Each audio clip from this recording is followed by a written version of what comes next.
Bismillahirrahmanirrahim. Allah Subhanahu wa taala turunkan surah khusus, surah nomor 63 namanya surah Al-Munafiqun. Allah Subhanahu wa taala menceritakan tentang kisah mereka. Ada dua surah yang sangat kental membahas tentang kisah orang-orang munafik. Al-Munafiqun sendiri dan juga surah At-Taubah. Pada saat Nabi SAW pulang dari perang Tabuk di bulan Rajab tahun 9 Hijriah, itu sebenarnya tujuan Nabi SAW menyerang kerajaan Heraklius, ya, Bizantium Romawi pada saat itu. Tapi karena Heraklius tidak mau keluar dan dia yakin Nabi SAW adalah Nabi, dia takut dikalahkan, maka dia tidak keluar. Ternyata di situ hikmahnya adalah Allah SWT membongkar kedok orang-orang munafik. Dan mereka cirinya yang paling dasar selalu bentrok sama agama Allah. Setiap kali Allah mengatakan ini tidak boleh, boleh. Setiap kali agama Allah mengatakan boleh, dia mengatakan tidak boleh. Pokoknya dia bentrok dengan agama Allah. Tapi dia menggunakan baju kita, menggunakan lisan kita, sholat bersama kita, gitu kan? Contoh banyak sekali masalah itu.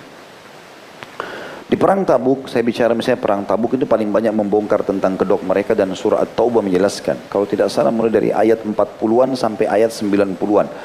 Lebih malah, hampir sampai ayat 100-an. Saya, kalau teman-teman kembali ke ceramah saya di YouTube tentang perang Tabuk, akan banyak sekali saya ungkapkan masalah itu. Tapi saya coba kasih garis besarnya ya. Di antaranya pada saat Nabi SAW mengajak ya, muslimin, dan wajib waktu itu mereka ikut perang Tabuk. Tidak boleh ada laki-laki yang sehat, sudah balik, tidak punya uzur yang tinggal. Semua harus pergi. Maka Nabi SAW sempat menunjuk Ali bin Abi Thalib radhiyallahu anhu menjadi pengganti beliau di Madinah. Karena tidak mungkin semua orang keluar, harus ada pengganti Nabi sebagai pemimpin. Maka Ali bin Abi Thalib menjadi pemimpin. Langsung pada saat itu spontan orang-orang munafik yang tidak pergi ikut perang menyebarkan isu. Oh, Ali nggak diajak sama Nabi karena dia pengecut. Coba dia pemberani, pasti dia diajak di saat pertama. Isu nyakitin orang beriman. Maka Ali bin Abi Thalib dengar gosip itu di Madinah. Ini bayangkan di zaman Nabi ya, mereka lakukan itu. Nanti kita tarik ke realita kita kehidupan sekarang. Antum akan temukan banyak sekali di sekitar kita ini. Ya. Mudah-mudahan di sekitar antum tidak ada di majelis ini. Jadi subhanallah, pada saat itu mereka sebarkan isu itu. Ali bin Abi Thalib terganggu dengan isu itu karena dia sekarang menjadi pemimpin, pengganti Nabi. Karena dia terganggu, dia pakai baju perang, dia susul pasukan. Tengah jalan ketemu dengan pasukan muslimin. Kata Nabi SAW, wahai Ali, apa yang membuatmu pergi ke sini? Saya akan amanahkan kau jaga Madinah. Ya Rasulullah, orang-orang munafik menyebarkan isu kalau saya pengecut. Dan itu bukan sifat saya, gitu kan? Kata Nabi SAW, wahai Ali, apakah kau tidak ingin posisimu seperti Harun dari Musa? Pada saat Musa alaihissalam pergi menerima kitab Taurat 40 hari di Tursina, maka yang menggantikan di kaumnya adalah Harun, saudaranya. Posisimu seperti Harun. Pulanglah dan jangan peduli perkataan mereka. Makanya kembalilah Ali memimpin tanpa mempedulikan lagi perkataan orang munafik. Itu contoh saja. Beberapa hal yang terjadi itu ya. Kemudian juga disebutkan di dalam surah Al-Munafiqun tentang sikapnya Abdullah bin Abi Salul. Sebenarnya dalam masih surah Taubah juga ya. Ada dua sikap dia yang besar. Ini pemimpin orang munafik. Abdullah bin Abi Salul ini, dia waktu lihat pasukan muslimin keluar, semuanya semangat ingin berjihad. Terkumpul pasukan waktu itu sekitar 30.000 orang. Belum pernah ada pasukan muslim sebesar itu di perang Tabuk. Karena Mekah sudah takluk, waktu itu suku Hawazim sudah kalah, banyak yang masuk Islam dan seterusnya. Intinya pergilah pasukan ke sana, banyak. Orang munafik ini dia ingin mengurangi kekuatan umat Islam.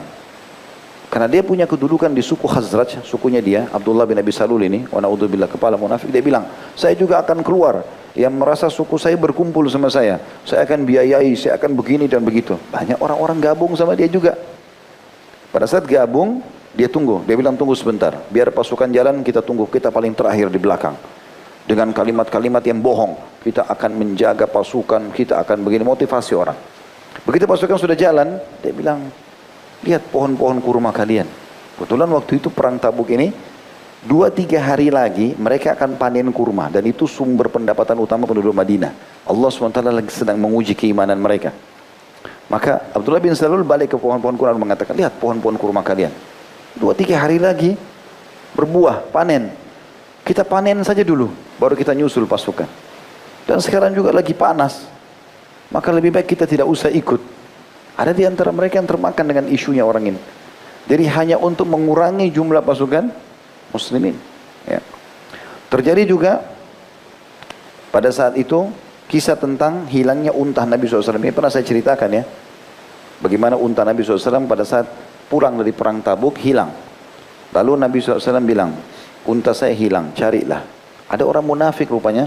Waktu Abdullah bin Abi Salul tidak ikut di pasukan muslimin, dia sisipkan berapa orang masuk untuk memata-matai muslimin. Ini di zaman Nabi loh ya. Nabi hidup, mereka buat begitu. Namanya Abdullah. Ini luar biasa. Jadi jangan heran kalau namanya sekarang nama-nama Islam, tapi lisannya luar biasa benci dengan Islam. Banyak di medsos. Ya. Kalau di zaman Umar banyak hilang lehernya. Maka yang terjadi, ada orang munafik sengaja ikut, dia bilang, masa ini orang ngaku Nabi, untanya hilang nggak tahu di mana. Rupanya orang ini bicara di satu kemah, sebelahnya ada kemahnya Nabi. Dia sengaja bilang di kemah sebelah, pemilik kemah ini lagi hadir bersama Nabi.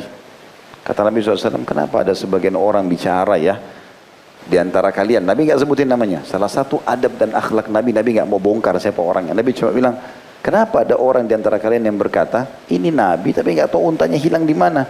Ketahuilah aku ini manusia biasa. Hanya kalau wahyu datang kepadaku baru aku sampaikan, dan ketahuilah sekarang wahyu turun kepadaku. Kalau untaku ada di lembah itu, lembah disebutkan nama lembahnya, tapi dalam hadis ini cuma dikatakan lembah itu talinya sedang terikat di tali untaku sedang terikat di satu pohon, ambillah dia. Sahabat cari, ditemukan betul. Pemilik kemah ini pulang ke kemahnya, lalu dia bilang sama teman-teman di kemah, kenapa tadi Rasulullah SAW bilang begini ya? Katanya ada di antara kita yang mengatakan ini Nabi tapi nggak tahu untanya di mana. Teman-temannya di situ bilang, tahu siapa yang bilang itu? Kata dia, tidak, ini orangnya nih. Lalu pemilik kemah itu gebukin orang itu. Orang munafik. Pokoknya apa saja yang bisa membuat orang ragu dengan Islam, ragu dengan Rasulullah, supaya orang minimal tertunda beramal soleh, begitu. Aneh-aneh saja. Aneh-aneh. Begitu juga dengan kisah, ada mata air, namanya atau disilakan dengan wishal. Wishal itu saya jelaskan dalam kisah perang Tabuk. Beberapa kejadian besar terjadi pada saat Nabi SAW pulang dari perang Tabuk. Jadi Nabi SAW bilang kepada pasukan untuk pulang dari Tabuk, nanti kita akan lewatin sebuah mata air, wishal diistilahkan begitu. Wasiat saya, jangan ada yang minum, jangan ada yang menyentuh sampai saya datang. Disebarkan ke seluruh pasukan. Semua sahabat dengar, baik. Kita tunggu saja sampai tiba mata air baru kita minum. Apa yang terjadi? Rupanya di pasukan muslim kan ada nyelip tuh beberapa orang munafik. Mereka dengar itu, mereka sengaja duluan ke sana. Coba bayangin. Tiba di mata air mereka sengaja minum. Masa sih? Gitu. Kayak nggak masuk akal, nggak boleh sentuh, diminum-minum air sama dia.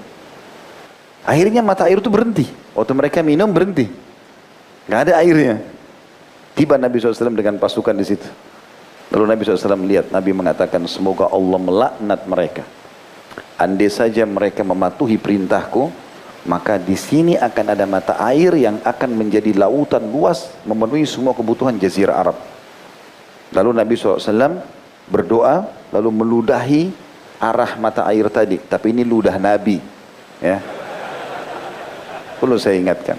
Nabi SAW meludah di situ, terus tiba-tiba kata para sahabat, kami mendengar gemuruh suara yang besar seperti batu yang bertabrakan, terus pecah, keluarlah mata air yang besar. Kata Nabi SAW, ketahuilah, andai saja mereka tidak melakukan tadi, melanggar perintahku, ini akan menjadi lautan yang luas di Jazirah Arab. Dan hari ini, sampai hari ini, di wilayah Tabuk, seluruh perkebunan, bahkan seluruh kota Tabuk, itu dikatakan, yang saya dapat kisahnya, itu terariri dari mata air wishal ini. Artinya itu saja sudah cukup memenuhi Tabuk, apalagi kalau dibiarkan gitu ya. Begitu juga dengan kisah tentang Aqabah. Aqabah itu waktu perang dari Tabuk. Ini semua diceritakan dalam surah At-Taubah ya. Saya sudah jelaskan di Sirah Nabawi. Jadi waktu Nabi SAW mau pulang ke Madinah, beliau melihat pasukan jalan dan harus dipantau pasukan karena tidak ada pengeras suara zaman dulu. Nggak ada, kita harus pantau di belakang, ayo lurus, jangan terpisah, gitu kan.